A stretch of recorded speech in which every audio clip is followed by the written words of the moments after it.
Aujourd'hui, on va lire un verset de la Srimad Bhagavad Gita, chapitre 7, qui s'intitule Vijnana Yoga, le yoga à travers la réalisation de la connaissance transcendantale, verset 22. Om Namo Bhagavate Vasudevaya.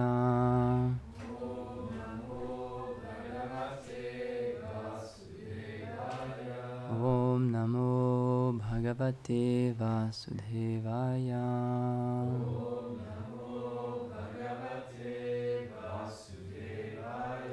Om Namo Bhagavate Vasudevaya.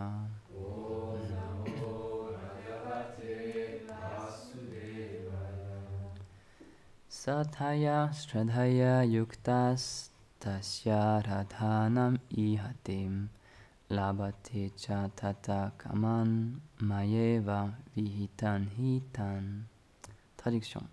Doté d'une telle foi, il s'efforce d'adorer en particulier ce demi-dieu et obtient que ses désirs soient comblés. Mais en réalité, ces bienfaits ne sont accordés que par moi. C'est Krishna qui parle. Commentaire. Aucun être n'est indépendant de Krishna. Si un être a un pouvoir, celui-ci lui est donné par le Seigneur et peut également lui être retiré. Ainsi, tout provient de Krishna. Un dévot n'a donc pas besoin d'adorer une autre personne. En adorant Krishna, on satisfait tous les demi-dieux et on obtient tous les fruits de toutes les adorations. Om Gyanati Mirandasya Gyanam Jalam Shalakaya Chakshurun Militam Yena Tasmai Shri Gurave Namaha. Jaya Shri Krishna Chaitanya Prabhu Nityananda Shri Advaita Gadadha Shivasadi Gaura Bhakta Vrinda. Hare Krishna Krishna Krishna Hare Hare Hare Rama Rama Rama Hare Hare. Namam Vishnu Padaya Krishna Preshtaya Bhutale Shrimate Bhaktivedanta Swamini Iti Namine. Namaste Sarasvati Deve Gauravani Pracharine Nirvishesha Shunyavadi Paschatya Deshatarine Panchakalpa Tarubhyascha Kripa Sindhubhyaiva cha Patitanam Bhavanebhyo Vaishnavebhyo Namo Namaha.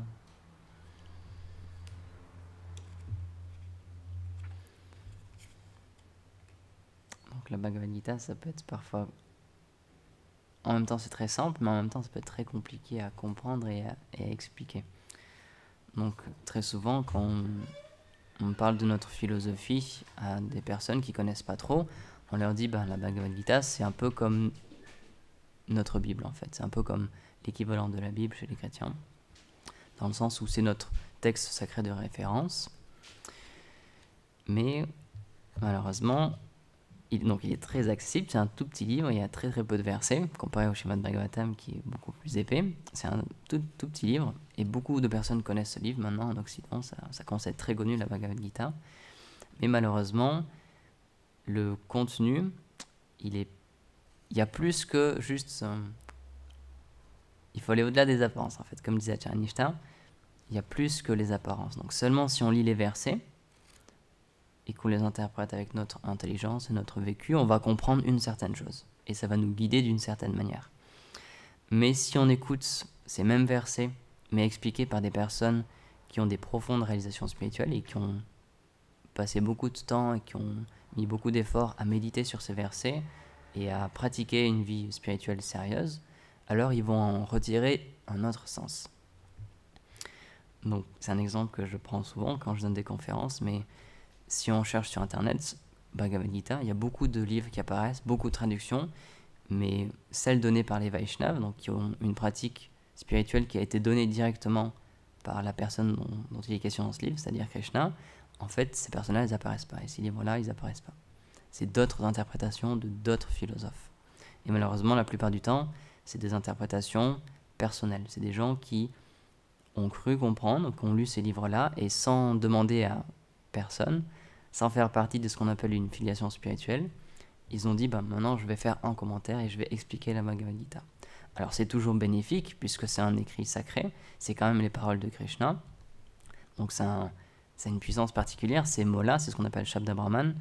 C'est très particulier puisque c'est les mots directement qui sortent de la bouche du Seigneur. Donc évidemment que ça a un effet, mais ça n'a pas un plein effet. Et donc, encore une fois, c'est très petit dans ce livre-là, mais il y a énormément de choses qui sont conseillées.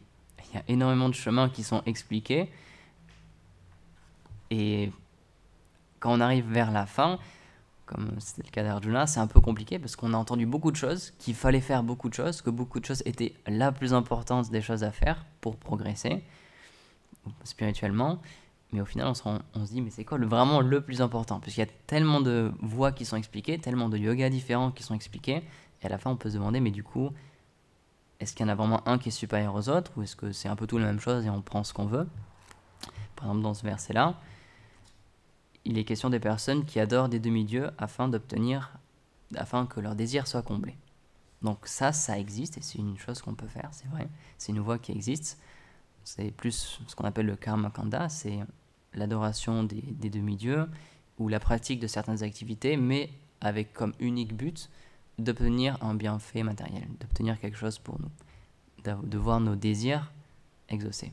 Donc ça, c'est vrai, c'est une voie qui est expliquée par Krishna, c'est vrai, qui est donnée. Mais comme si on lit entre les lignes, ou plutôt même si on lit avec attention, et pas juste ce qu'on veut lire, là, Krishna, il dit lui-même, mais en réalité, ces bienfaits ne sont accordés que par moi.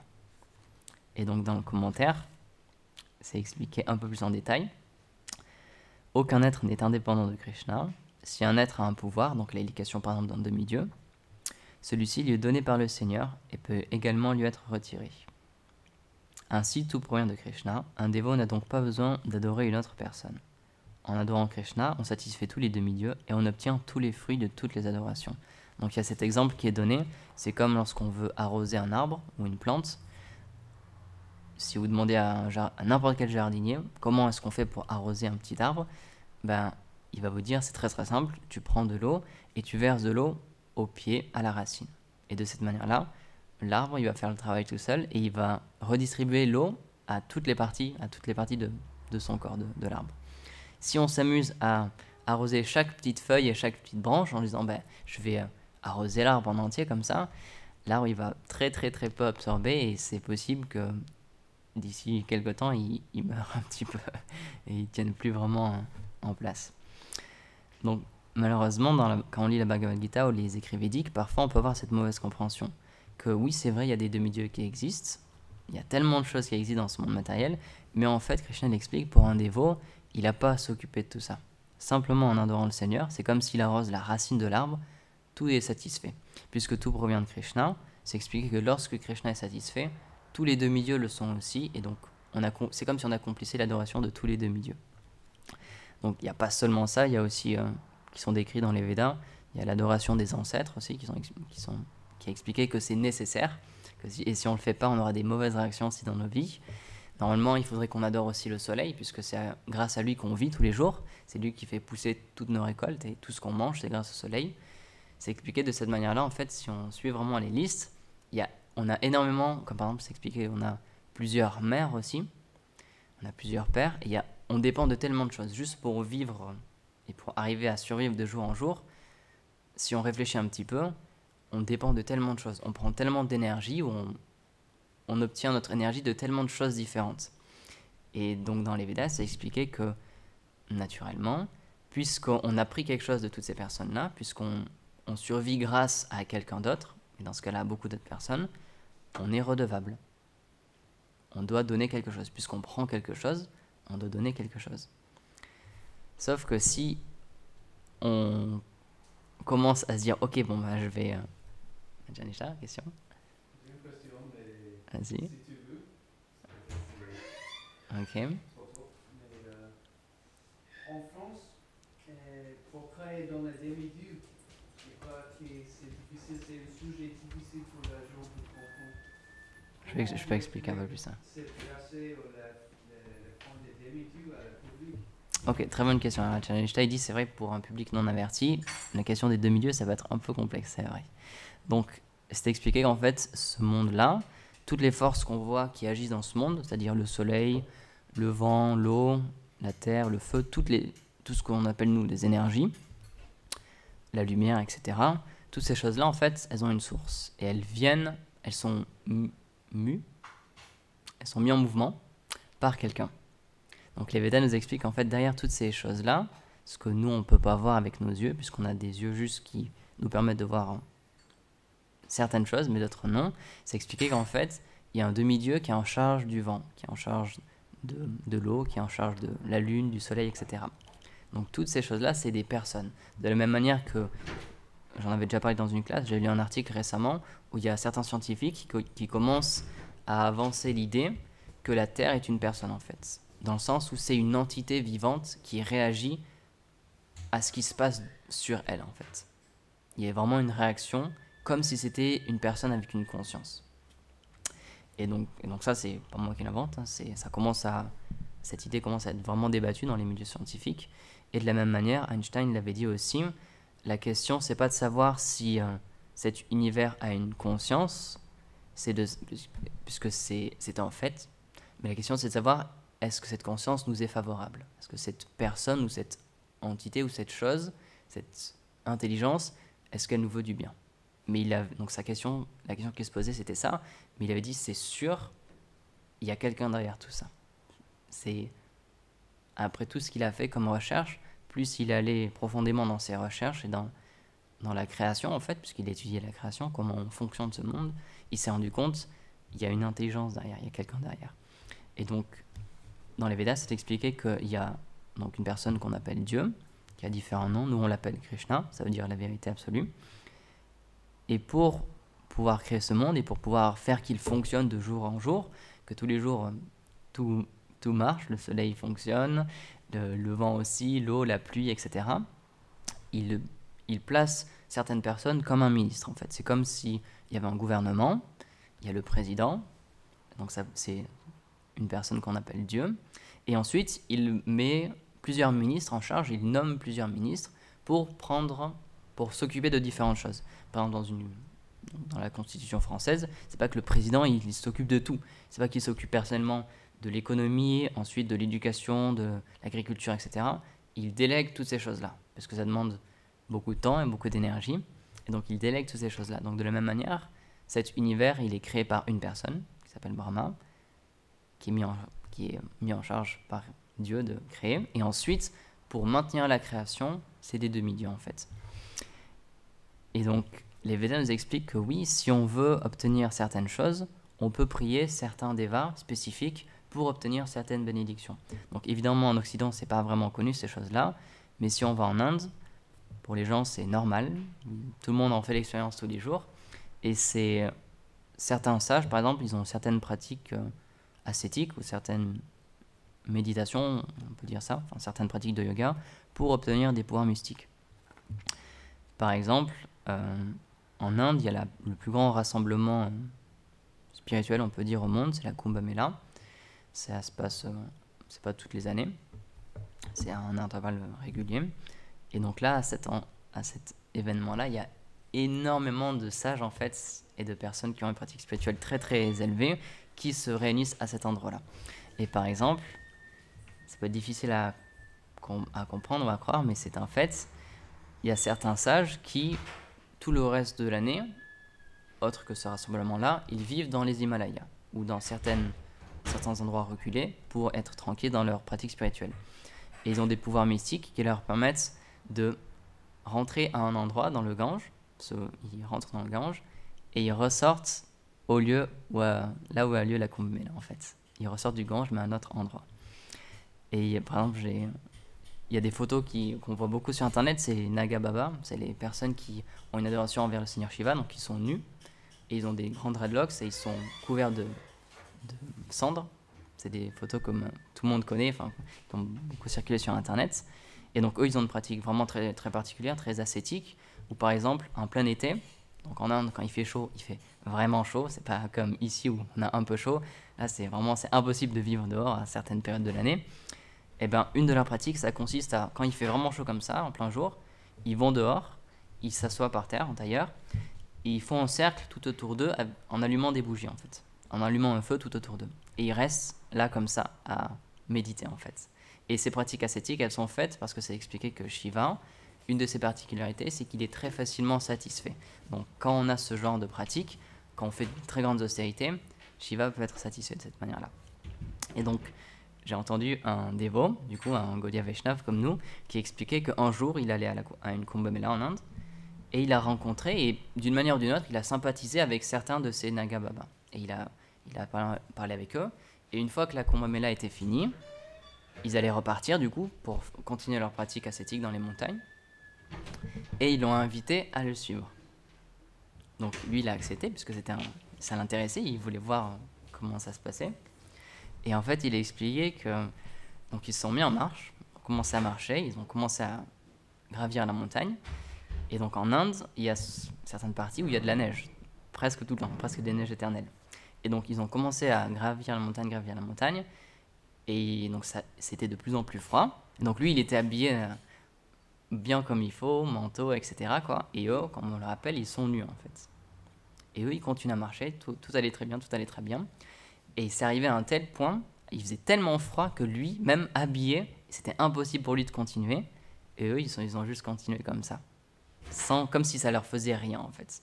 Donc, pour nous, quand on vit en Occident, c'est des choses qu'on ne voit pas tous les jours, évidemment, c'est très difficile à imaginer.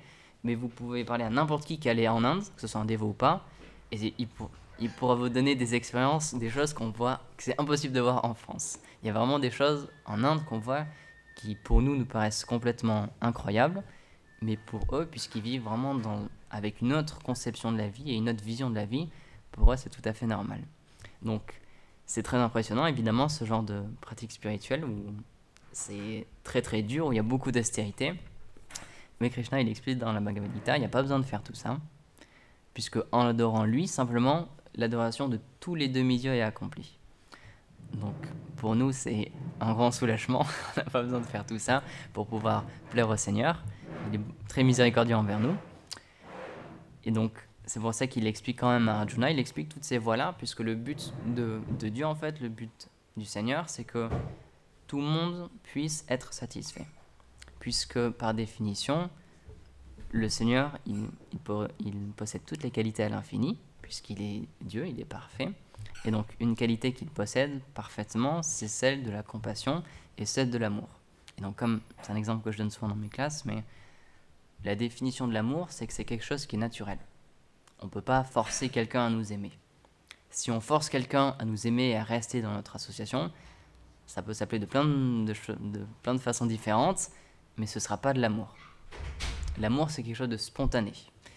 Et donc Dieu, il respecte cette chose-là, et puisque lui, il nous aime, son désir, c'est qu'on l'aime en retour, mais pour ça, il ne nous forcera jamais. Puisque par définition, c'est l'amour, c'est la liberté. Et donc, il met en place toutes ces différentes voies-là pour que chacun d'entre nous et chaque être humain puisse trouver une voie qui lui plaise, l'intéresse, le satisfasse, et il se dit, moi, je vais me consacrer à cette chose-là. Et de cette manière-là, il sera satisfait, et puisque c'est donné par le Seigneur, de cette manière-là, il va progresser. Donc c'est pour ça qu'on en avait parlé il y a quelques jours un petit peu, quand on a parlé de Haridas Thakur, où il avait donné cette explication aussi, où quand le Qazi lui avait demandé de changer de religion, parce qu'il était né dans une certaine famille qui avait une certaine religion, il a dit non, puisque c'est le Seigneur qui met en place toutes ces différentes voies spirituelles, dans le but que chacun trouve quelque chose qui lui plaise et qui lui sied. Donc le but, c'est pas de changer de religion ou de convertir les gens à d'autres religions, c'est de accompagner quelqu'un pour qu'il puisse continuer dans la pratique qu'il a en ce moment. De la même manière, quand Srila Prabhupada est venu aux États-Unis, hier, Soudam, il a fait une conférence sur Srila Prabhupada, il a expliqué qu'est-ce qu'on serait devenu sans Srila Prabhupada. Et c'est intéressant puisque la philosophie de Srila Prabhupada, c'était pas de convertir les gens, justement. Cette question, elle lui a été posée plusieurs fois. Est-ce que vous venez pour convertir les gens à l'hindouisme? Et il dit non, c'est pas mon but. Si vous êtes un chrétien, c'est très bien, on va vous encourager à être toujours dans votre voie et d'approfondir encore plus votre lien avec Jésus et avec le Seigneur, mais dans votre voie à vous. Donc le but, c'est pas de convertir les gens. Le but, c'est de comprendre, ça demande un peu de réflexion, c'est vrai, mais le but, c'est de comprendre que de la même manière que c'est le Seigneur qui donne tous les pouvoirs à chaque demi-dieu et que sans lui, ils n'ont aucun pouvoir, c'est le Seigneur qui est derrière toutes les voies spirituelles et qui donne des fruits à tout le monde selon la manière dont il les adore. Donc, encore une fois, ça peut être parfois difficile à expliquer à certaines personnes. Et chez Bhakti Thakur, il explique que c'est un des stades par lequel on passe tous, et on est obligé de passer par ce stade-là quand on commence à avoir une pratique spirituelle et à avoir foi dans une voie spirituelle. On a une tendance à devenir très fermé, dans le sens où on défend notre voie et on rabaisse celle des autres, et on rejette celle des autres. Il explique que c'est normal, c'est une étape qui nous permet, pendant un certain temps, de raffermir notre foi. Donc si jamais on rencontre quelqu'un et on discute un petit peu et on voit qu'il est très fermé sur ses idées, et que même si c'est un spiritualiste, il croit en Dieu aussi comme nous, mais qu'il essaie de nous faire changer de foi, ou il essaie de nous dire mais la seule voie qui est véritable, c'est la mienne, parce que telle écriture, elle dit ça, ça, ça et ça et ça. On ne va pas argumenter avec lui, puisqu'on comprend qu'il est à un certain stade de son avancement spirituel, et que ça ne sert à rien de le faire changer d'idée, puisqu'il a besoin de ça en ce moment, donc le mieux, c'est de le laisser. Parce que le but, encore une fois, c'est pas de déranger les gens. C'est expliqué dans le Bhagavad Gita, justement, si on explique à quelqu'un que ce qu'il est en train de pratiquer, par exemple, l'adoration des demi-dieux, ça sert à rien, et qu'en fait, tout ce qu'il a à faire, c'est juste, par exemple, le Bhakti Yoga, le service de dévotion offert directement au Seigneur. Si lui, il n'est pas qualifié pour faire le Bhakti Yoga, et que sa seule qualification, c'est d'adorer les demi-dieux, on va casser sa foi, en fait. Parce qu'il va comprendre que l'adoration des demi-dieux, c'est pas suffisant, qu'il y a autre chose que ça, mais il n'est pas qualifié, il n'a pas de goût pour faire autre chose que ça. Donc à ce moment-là, il va être perdu et il va perdre sa foi. Donc Krishna, il explique qu'il ne faut pas faire ça. On peut penser bien faire en faisant ça, mais malheureusement, ça va être mauvais pour la pratique spirituelle de quelqu'un. Donc tout est une question de dosage, et c'est pas forcément évident. Donc c'est pour ça que la Bhagavad Gita, on peut en parler très simplement, mais en même temps, parfois c'est très compliqué à expliquer, parce que souvent on peut rencontrer des personnes, ça m'est déjà arrivé, je pense qu'il y a des personnes qui discutent dans la rue aussi. Parfois on présente la Bhagavad Gita, et il y a quelqu'un qui dit « Ah oui, c'est vrai, je l'ai ou je l'ai lu », mais ils en ont une autre compréhension. Donc parfois ils peuvent essayer de nous décourager ou de nous expliquer « Mais non, en fait, c'est cette explication-là, ça veut dire ça, ça et ça ». Et malheureusement, c'est difficile parfois d'argumenter avec eux. Par exemple, j'ai une connaissance sur Facebook qui est aux États-Unis, et donc il a une autre pratique spirituelle que la nôtre. Il croit aussi en Krishna, en la Bhagavad Gita, etc. Mais il a une autre vision du Seigneur et il a une autre approche de lui. Et par exemple, dans le verset où Krishna il dit à Arjuna qu'il va lui donner une vision divine pour qu'il puisse voir sa forme universelle, c'est un verset que Gurudev aime beaucoup. Et il y a pas longtemps, donc cette personne elle a parlé de ce verset-là, mais d'une autre manière que nous. Et en fait, je me suis rendu compte que c'est dans les commentaires justement de Srila Vishwanath Chakravarti Thakur qui nous apporte quelque chose en plus. Il nous dit en fait, les yeux divins que Krishna donne à Arjuna, c'est pas des yeux supérieurs en fait, c'est pas une bonne chose, c'est des yeux inférieurs. Puisque à ce moment-là, Arjuna, il avait une vision avec de l'amour en fait pour le Seigneur, qui est supérieure à une vision divine. Parce que divine, c'est dans le sens des demi-dieux aussi, on peut dire. C'est dans le sens voir le Seigneur comme le Créateur suprême. Sauf qu'Arjuna, il était passé à un stade encore supérieur où il voyait le Seigneur comme quelqu'un avec qui il avait une relation d'amour, quelqu'un avec qui il était proche. Parce que c'est ça le but en fait de la spiritualité, c'est de retrouver et de comprendre qu'en fait, éternellement, on a une relation personnelle et d'amour avec le Seigneur. Mais pour certaines raisons, Krishna, il a voulu jouer un tour à Arjuna justement. Il a voulu lui montrer une autre forme, une forme avec plus de puissance, qui était très effrayante en fait. Et donc pour ça, il était obligé de lui donner des yeux divins, Divya Chakshu, mais en fait c'est des yeux inférieurs. Et cette personne-là, elle n'avait pas lu le commentaire de Vishwanath Chakravarti Thakur, donc quand elle a lu cette chose-là, pour elle, logiquement, des yeux divins, c'est mieux que des yeux matériels, c'est sûr. Mais quand on lit un peu plus, ou quand on lit les commentaires de certains acharyas, ils nous expliquent en fait le réel sens derrière ces mots-là. Donc c'est pour ça que si on veut approcher ces livres-là, il faut les approcher en lisant des commentaires de personnes qui ont réalisé qui est le Seigneur et qui ont réalisé leur relation avec lui. Et de cette manière-là, ils peuvent nous expliquer des choses qui, pour nous, quand on lit, Krishna il donne des yeux divins à Arjuna, c'est sûr, on dit ouais, mais c'est cool, moi aussi j'aimerais bien avoir des yeux divins, c'est mieux que des yeux matériels. Parce qu'en fait, un Vaishnava il nous dit il y a encore autre chose que ça. Mais si on va pas voir des Vaishnavas et qu'on lit simplement les versets, on va se faire notre propre idée de la Bhagavad Gita. Et on va en avoir une vision. Donc, on a la chance d'avoir des commentaires en français de la Bhagavad Gita. Donc, les commentaires de Srila Prabhupada ont été traduits en français.